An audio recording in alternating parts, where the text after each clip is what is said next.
Good morning. Good morning, Ed. Good morning. Hi, Ed. Good morning. We'll now call the annual budget hearing of the Executive Committee of the Wood County Board to order.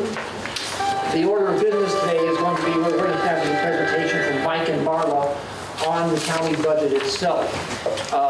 We will have two resolutions presented as a result of that presentation, and then we will open up the floor for public comment. Because the purpose of the hearing is to get the public input on it, we will give preference first to citizens who wish to comment on the budget or any questions they had during the presentation. However, supervisors will be allowed to ask questions at that time, but you will not be able to offer any amendments or changes to the budget until the budget is brought before the full county board a little later on this morning. That's when you will make changes to it. After that, hopefully we will adjourn and the county board meeting will proceed. So with that, we're going to ask Mike and Marla to come up and present to the public the Wood County budget for 2018. Mike? Good morning, everyone. Good morning. Each year you see me get up here and give pretty much a very similar presentation on our budget. The one thing that happens as far as the process is we always or usually start off with a deficit. And as you can see, we started off with about $356,000 in the hole after the department submitted their budgets to the finance department, and maybe they had gone before their oversight committees or maybe they hadn't. We were in the hole as far as revenues matching expenditures to the tune of $356,000. A couple weeks later, we were at a deficit of $384,000. We're going in the wrong direction, but that was just some minor things that came up as far as more in the area of debt service. But if we go through this process, when we went from $356,000 in the hole to $384,000 in the hole, it was just some minor things as far as, like I said, debt service. So the net change in between those two dates was about $28,000. But between September 7th and September 20th is when we had our big movement as far as balancing our budget. And as you recall, the main element of that movement was that before the county board, they considered issuing debt to fund capital projects for 2018.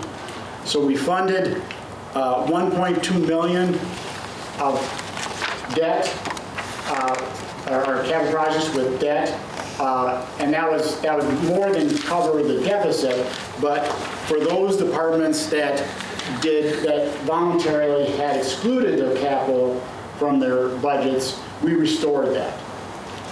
So after this big movement, we were $155,000 to the good.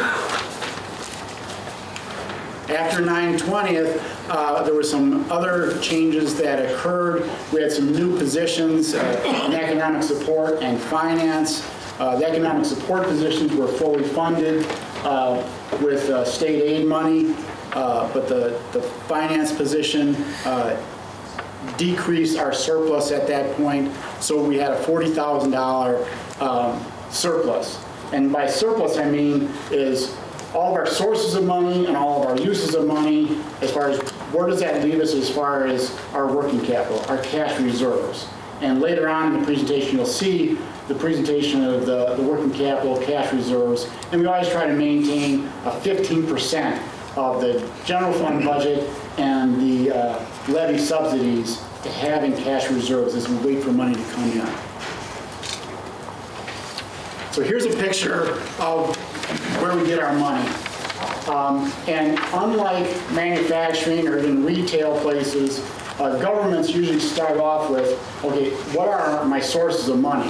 Because we don't have complete discretion as far as where we get money. Most of that is dictated by the state through contracts for state programs. levy limits, put limits on us as far as how much money we can raise. So when we start the budget, we usually say, where can I get the money and how much is it? How much can I fund? So the budget from revenues went down by about $1 million from 17 revised to 18 proposed. And most of that is in the area related to borrowing. Because in 2017, we had a higher level of borrowing. We borrowed for the river block building and for highways, and the highways was about $4.7 million, and this year we're borrowing $2.5 million for highway and $1.2 for other capital projects.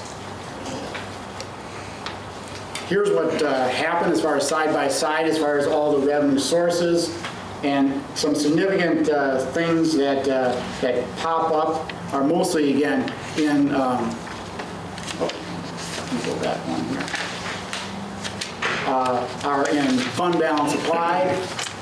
It's a lot smaller than the previous year, and again, that's because for the borrowing that we had for the 17 budget, that money was received in late 2016. So it was sitting there in cash reserve. So to fund the capital projects, as far as both river block and the highways, it was already in our reserves, so we're taking money out of fund balance.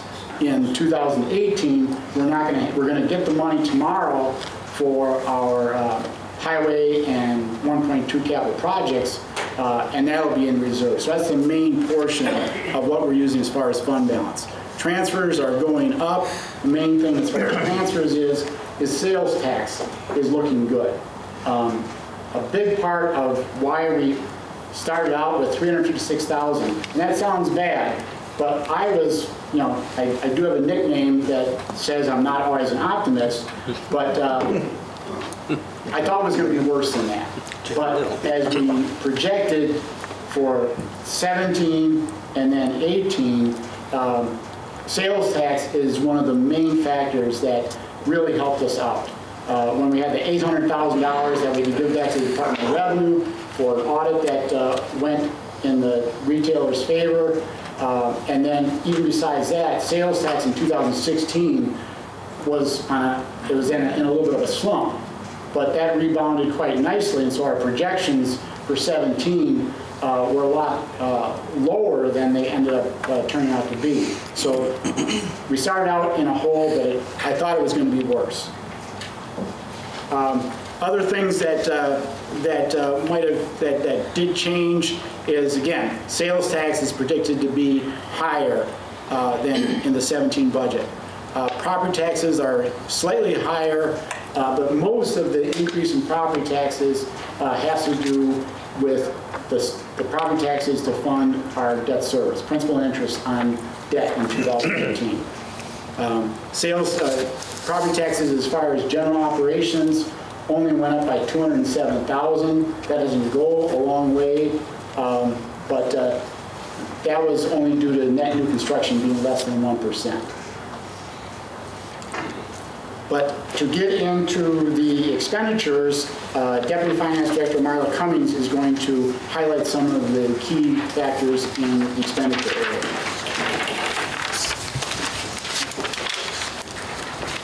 Morning. Morning. So on this slide here, if you look, we're explaining the expenses by function. And that's actually how we budget. Everything is done by function level, not by line item level. And so there's 4 main departments or oversight areas that make up the majority of our budget. And they are general government, public safety, health, and human services, and highways, so right there. And this year it's 79%, so almost 80% is made up by 4 different oversight areas. Last year it was at 77%, and so it went up about 2% in this past year, or for 2018.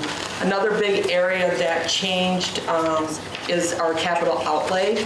Last year we had at 9.7 million, or almost 9%.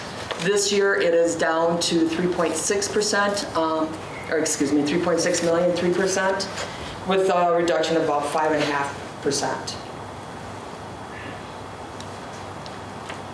So on this slide here, I just want to show each section or each function a little bit side by side like Mike just did. So once again, if you start at the top, the capital outlay, you can see there's been a very big reduction. And that is, once again, to the highway construction, going down from 4.7 to 2.5. And we don't have the river block project this year as well. Another area is our transfers is going up, and that is once again due to sales tax. Debt service is going up because of the principal and interest on highway construction debt, the 2018 capital projects, and refunding of the state trust fund loans that we had taken out last year to cover our capital projects. Highway is going down once again, and that is related to the reduction in the debt, so there's not as much construction going on. Human services is going up by 1% at about $9.4 million, or excuse me, $940,000. Public safety, it's not going up by a whole lot, not even 0.5%. And then general government went up by 1.3%, or $1.3 million. So what I want to do now is just take each function and just kind of go through it in more detail. So on the general government, our biggest increase of the 1.3 million or 5.83% had to do with health fund benefits. In the last 2 years, the fund went down, so we thought we needed to bring that back up to a good level. So that increased by $796,000 or a 7% increase. And also due to higher than expected claims in 2018. Information technology is also increased by $150,000 or a 10% increase in that function area. And then the remaining areas increased about $356,000 or about 3.6%. And that's mainly due to wages and fringes. So the next item is public safety.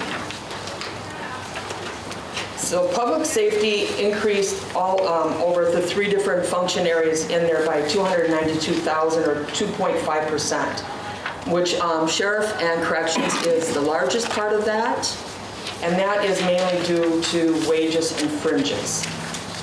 Emergency management increased, which was about $170,000 increase for sheriff and corrections.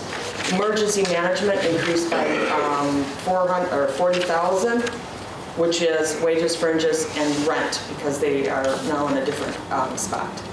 Shared dispatch, same thing, they increased by $82,000, and that's due to wages, fringes, and rent for their new area.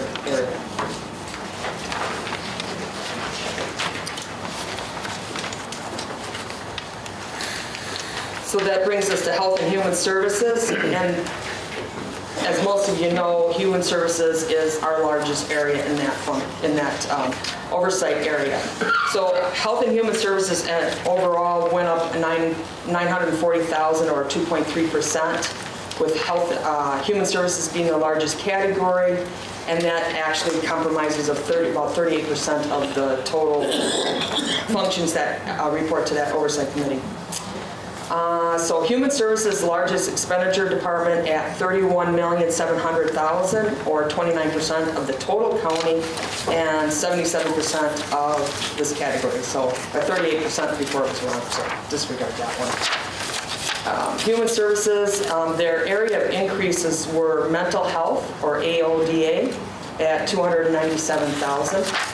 Children's long-term support, that was about $5,000, so that wasn't a big increase. Family services at $141,000, economic support at $309,000, community administration increased $148,000, and Norwood increased $134,000. Edgewater, who is now under that umbrella, actually decreased by $200,000 or 3%, and that's mainly due to staff reductions in the nursing rehabilitation area and contractual reductions in occupational therapy and housekeeping and dietary supplies. The The health department increased by $87,000 or 3.5%. And that's mainly due to new positions for wages and fringes. And I believe that's due to the sanitarians, the new positions in there, that is fully funded. So. Culture, recreation, education, their expenses went up by $38,000 or 1.2%. Parks and Forestry made up an increase of that of $27,000 and about 1.78%, mainly due again to wages and fringes, but also offset in a decrease in contractual services and supplies. UW Extension only went up about $6,000 or not quite 1% due to wages and fringes. Then County Aid for Libraries increased $4,000 or about 0.4%. And then all the other increases were $495. So not a big change there. Conservation and development expenditure function area increased at a total of about $48,000 or 2.84%. Land conservation of that was $23,000, and once again, wages and fringes. Planning and zoning increased about $6,000 due to wages and fringes. And then appropriations of carryover funds decreased $17,000 in private sewage and increased in land records by $30,000. So there was some netting going on there between the two departments, but total other costs increased about $5,000. Highway expenditures and construction. They, once again, decreased by approximately $1 million or 8.95%. And there are different reasons why. County road maintenance decreased by $1.3 million or almost 25% due to the bituminous operations related to maintenance decreasing 1.9%, but was offset by patrol and maintenance gain of an increase of $517,000. Maintenance for state and local roads increased $274,000, which to reflect higher than expected requests for services from other governments. And all costs in this area covered by other charges to other governments for those services. So highway construction actually decreased by $2.2 million. And with that, I'm going to turn it back over to Mike.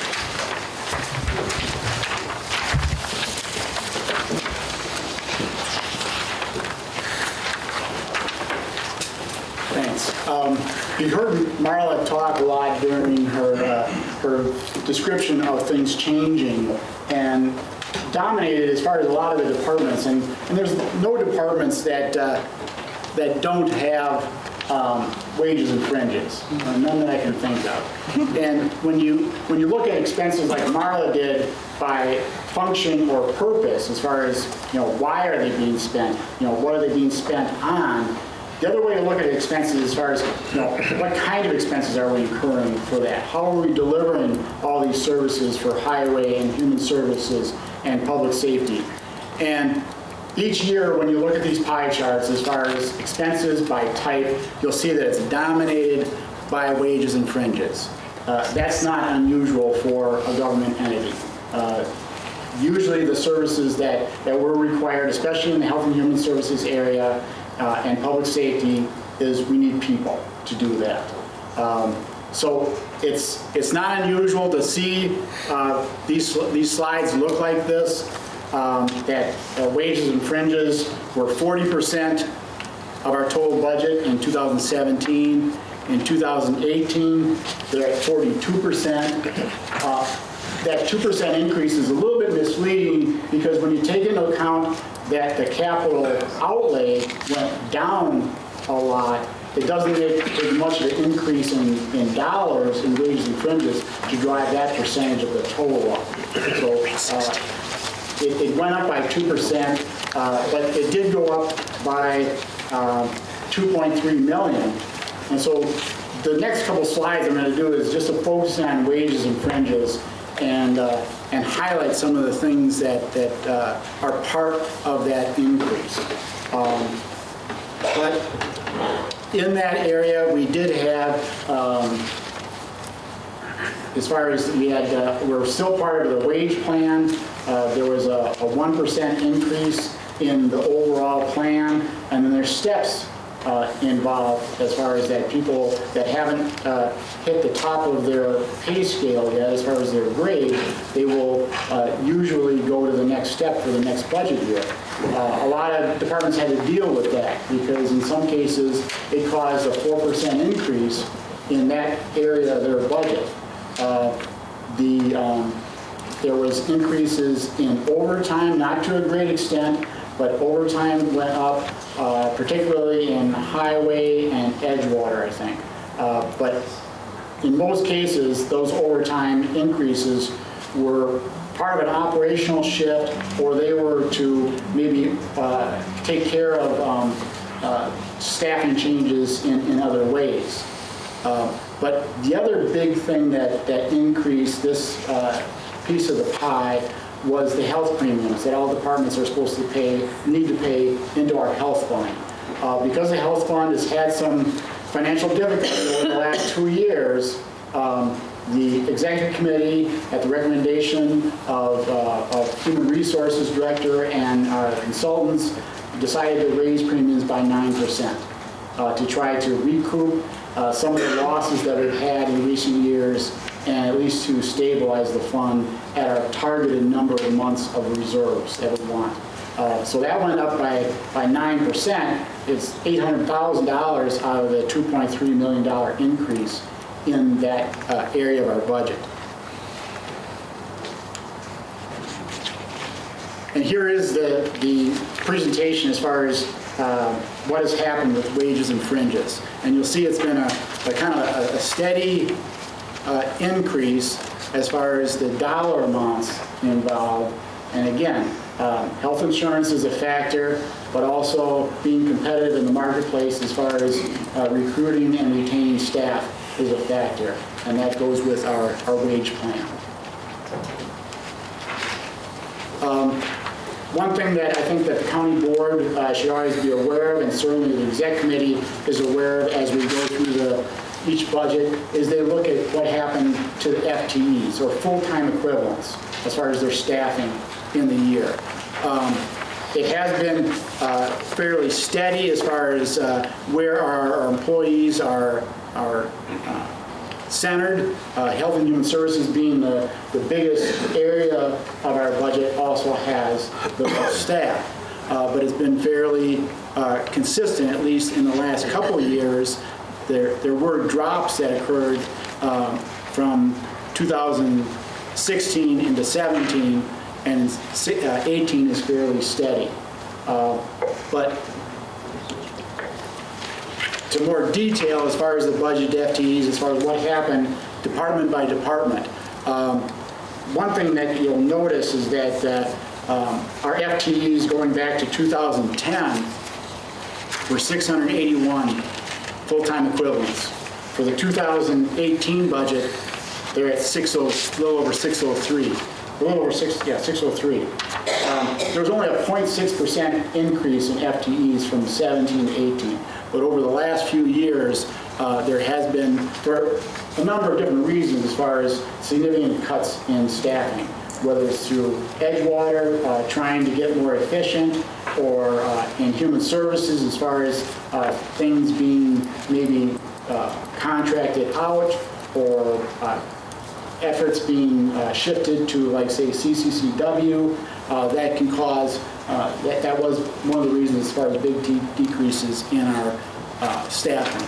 But as far as individual elements of our staffing, Edgewater went down by 2.23 staff. I think that was mostly in the nursing area of Edgewater as they tried to get more efficient and maybe steady out their levy subsidy that they need to operate. As far as increases, as I mentioned earlier, there was one FTE increase in finance. I guess I'm not a very good example of holding costs down, but what that represents is there's a shift of a function of the payroll function from human resources to finance anticipated for 2018. So that's what that position represents. Maintenance had an increase, and that was already approved previously. When River Block building opened, it was certainly foreseen that that was going to cause more staffing needs and even a new staff person and more clerical support for that. Human services went up by 1.4, and if I recall right, I think that's in the economic support area, and that's covered by state money.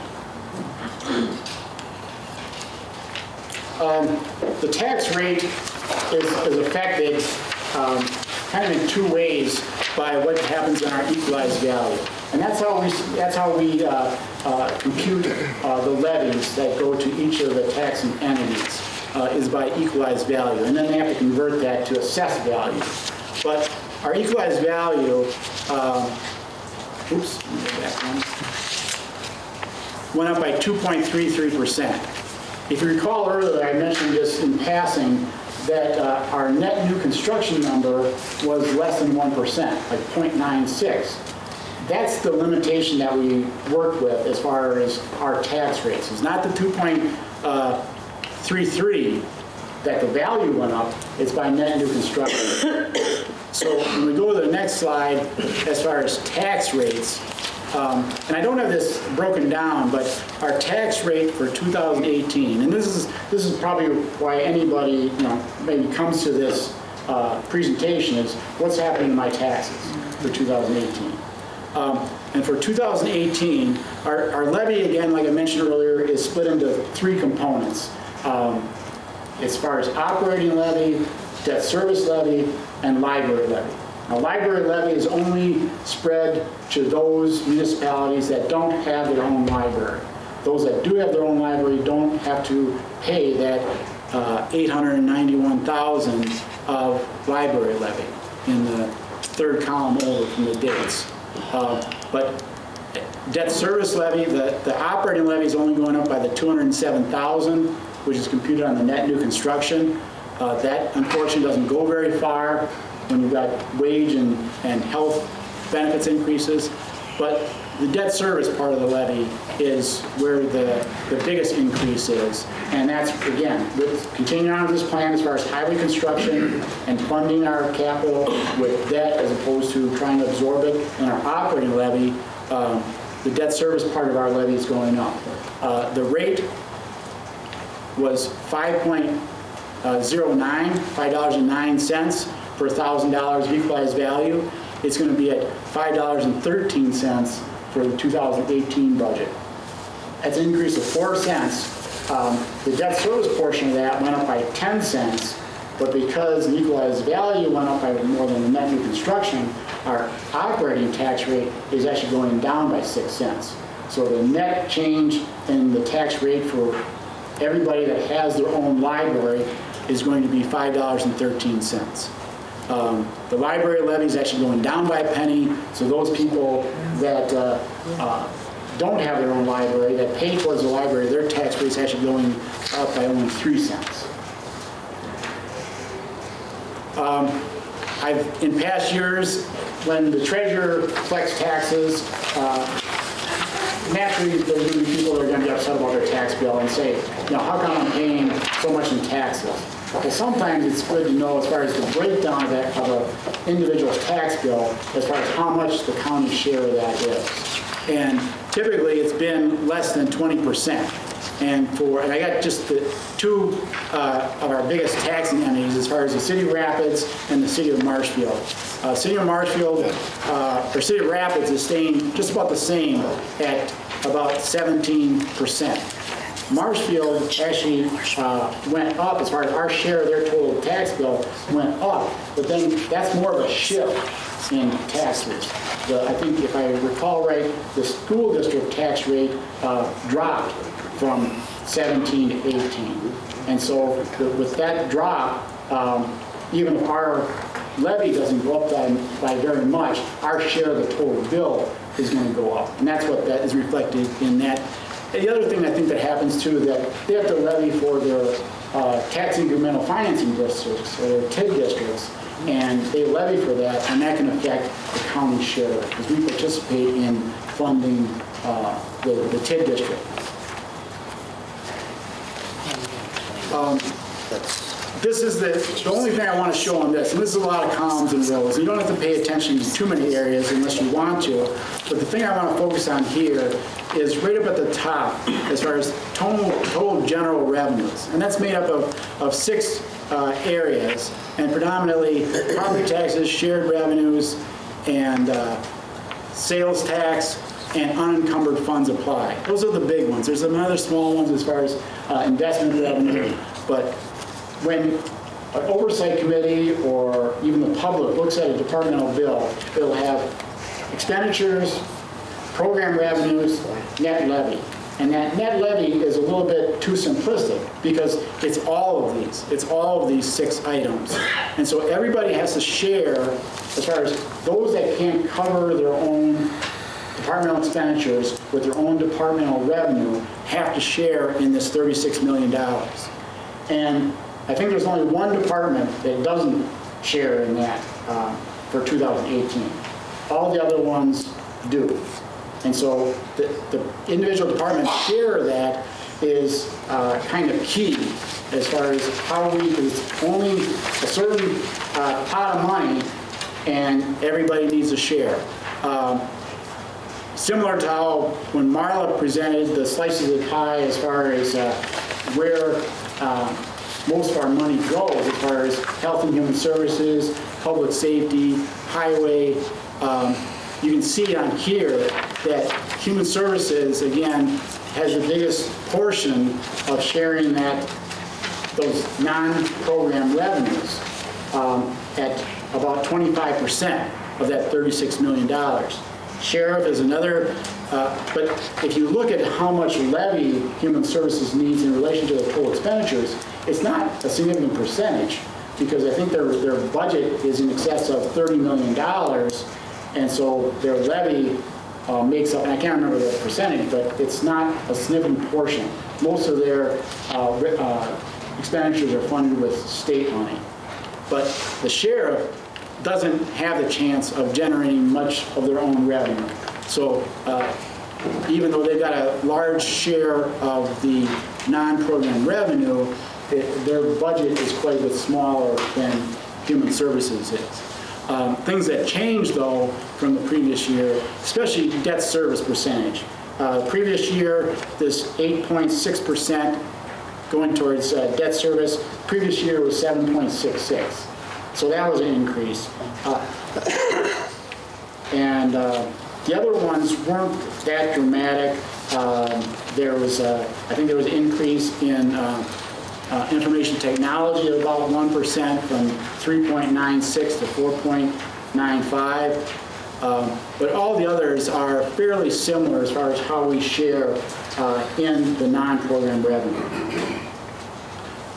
As far as balancing the budget, it all comes down to what we can afford. We've only got so much revenue to cover all of our programs, and what it comes down to at the very end is, do we need to take any money out of our cash reserves to balance the budget? And with the exception of maybe just 2017, we've needed general fund undesignated money to balance our budget. But the key is, how much can we take out and still maintain that 15% working capital that we target?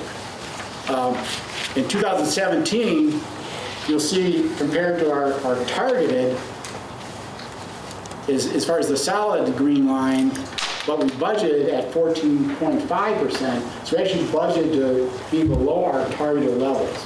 But we recouped that through sales tax and other positive variances in the 2017 budget. We recouped it, and we started out 2017 better than what we thought. And now, so in 2018, we are just a hair above our targeted of 15%. We're going to be at 15.06. So I know that especially our county chair says he'd rather have cash in the taxpayer's pocket rather than ours, so we don't want to have more cash than we truly need. And we've tested the 50% in past years. When we have dropped below it, like we did, especially in 2011, we felt it. We felt it as we were waiting for our shared revenues to come in, that we might have to cash in some investments. We never had to, I think we came close as far as short-term borrowing, but we never had to do that, but we came close. And so we think that after all these years, that 50% works pretty good for us. But we don't necessarily want to have a lot more than that.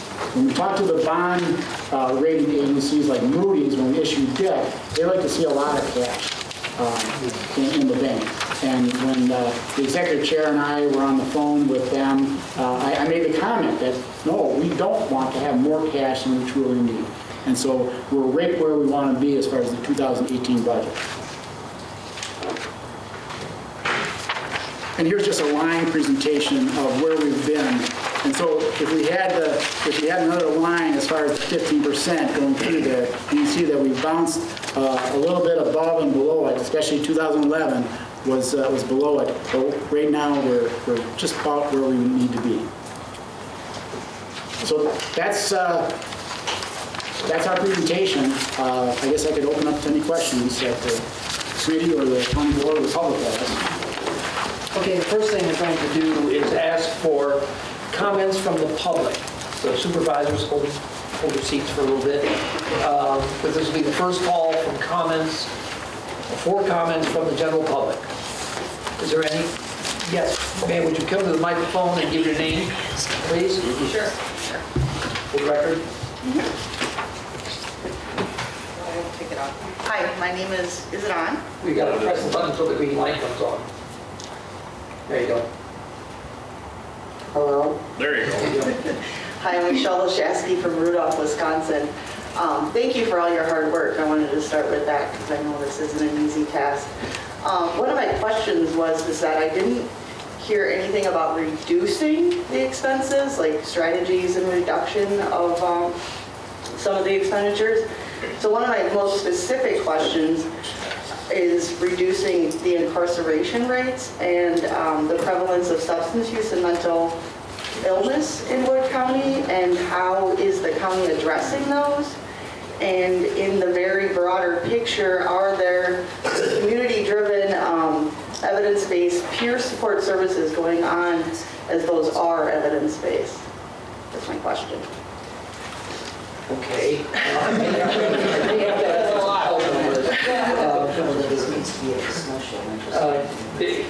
Basically, we can take that question and address it to you. Perfect. Okay. Thank you. Thank you. Any other citizens wishing to make comments on the budget? Second call. Last call. Any citizens wishing to make comments on the budget? Okay, and now are there any members of the board who would care to ask any questions about the budget? Doug, go ahead. This is Doug Mahan, District 12. Thank you, Mr. Chairman. I'm going to try and do this from my feet. We have to sit down. Yes, I am back. Two comments, Mr. Chairman, if I may. Regarding the payroll function that's being transferred from HR to finance, I am surprised and somewhat disappointed that we can remove work from a department, move it across the hall, create an FTE for that position without a reciprocal cut in FTEs in the department that we took that work from. Secondly, and this one concerns me, we again in 2018 will fund a recruiter position in the HR department that I don't feel has met the criteria for its existence. And by that I mean, and most of you can remember this, some of you may not, were not on the board at the time. In 2014, the recruiter position was presented at the county board as a solution for their overtime expenses. That has not been the case, does not continue to be the case. In fact, I have some figures here I'd like to recite. In 2014, the last full year prior to the recruiter position being instituted, overtime expense in Wood County was $619,824.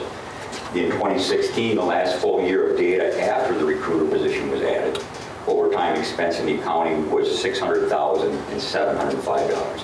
That's a net reduction of $19,000 in overtime costs. That's nowhere near what we were promised in that proposition for the recruiter position.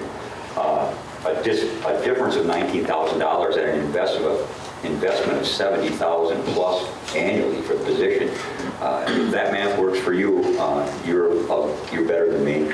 And yet we continue, in my opinion, to waste tax dollars on that position. Thank you. Thank you. Any other comments from the board? Mr. Kramer, Dave. Thank you. Thank you. Mike, you had mentioned that there was one department that did not share in the non-program revenue. Could you elaborate on that a little bit, please? Well, I didn't want to point her out to the full county board, even though she deserves some accolades as far as not needing any levy to run her department, and that's the treasurer's department. They got their own revenue, naturally, as far as some penalties on taxes. You can stand up. But yes, she actually shows a negative levy or positive turn back. All the other departments need levy support.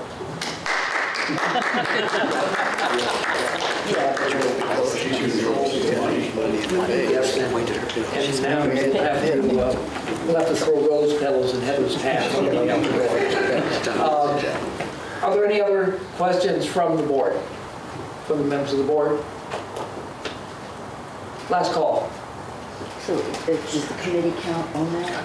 We come back. Well, we're going to put a motion on the floor, or two motions, I think. Because I have a question. Okay. If not, we'll officially close the public hearing portion and turn it back over to the executive committee.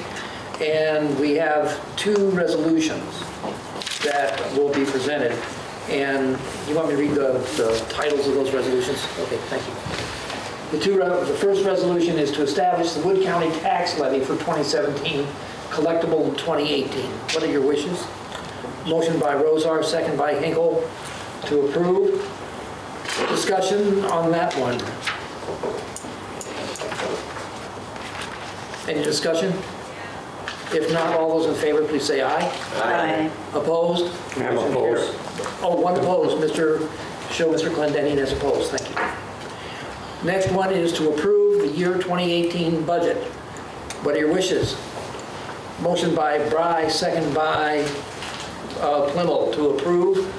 The floor is open for discussion. Donna. I have a question. First of all, I'd like to state that Mike made the statement that the 2017 budget ended up better than we thought it was going to, and I think that's in part to our department heads, and so I think that we have to give accolades to the department heads who worked very hard to stay within budget and in some cases returned back to the general fund. The question I have is on page 7, Mike. There's a category there called miscellaneous, and it went from 1.4 million to 2.7 million. That's a chunk of change to be in a miscellaneous category. Can you explain a little bit about what that entails? It is, and that category includes things such as interest on investments, grants and donations, other contributions, and the main reason that went up in the 2018 budget, unlike the 2017 budget, we've got the Powers Bluff budget in there, and I think they're projecting that in 2018 they will get grants, which falls under the miscellaneous category, of $1.5 million. So that makes up the biggest portion of that shift. Thank you. Mr. Clendenny. Yes, I will be voting no on this, and I'm going to state my reason is, I asked during the executive committee, the stance was last year that in the 2017 budget was proposed, Health and Human Services really took one, I say, for the county in reducing staff and reorganizing the budget, not anticipated revenues being inflated.